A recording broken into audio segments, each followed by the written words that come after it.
Patatas, French fries.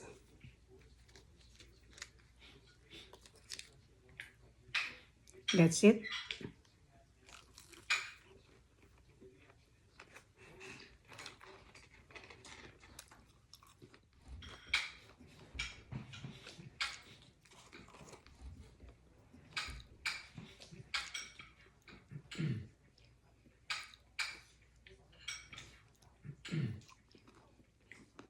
Hindi ka pwedeng hulihin doon na ano, hindi ka pwedeng ano sa Netherlands.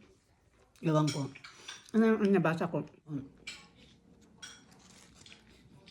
Si Season. Chicken sandwich.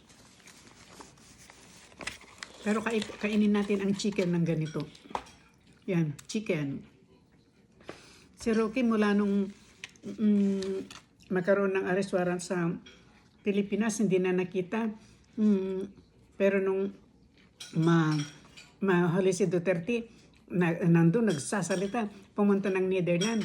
May report kanina. Kasi Netherlands si May report kanina, hawak ng Interpol si Rocky na ngayon, dadalhin sa Pilipinas.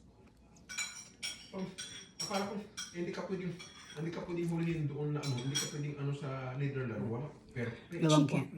Ano ang nabasa ko? Alam ko hindi ka pwedeng ano yun doon. Kasi ko, pipino. Kung panikaduan ang mga kaso. Masarap to. Hindi ka pwedeng galamin doon na ano. Hawak daw ng Interpol eh. Pipino.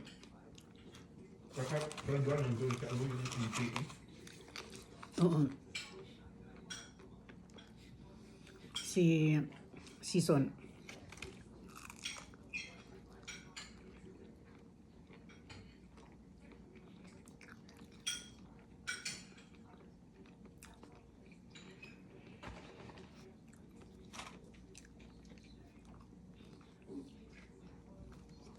Ewan ko.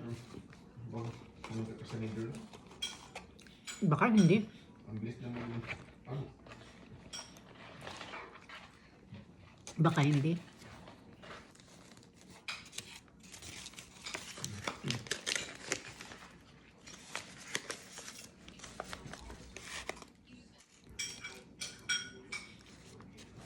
Chicken burger.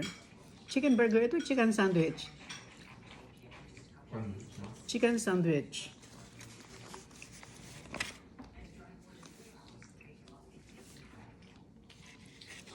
Pero kainin natin ang chicken ng ganito. Yan, chicken. Masarap talaga ang manok ng ano.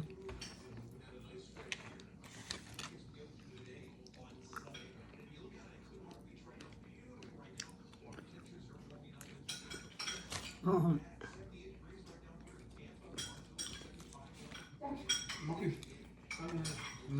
Hindi naman sila magtrabaho ng mga gala. Pero si Baton natakot. Sabi niya, Yung nuggets, hindi daw. sa Pilipinas. Pag magpapakulong ako, sabi niya, pero sa Pilipinas ang gusto niya. Pag kunin ako ng Interpol, makikiusap ako sa Senado.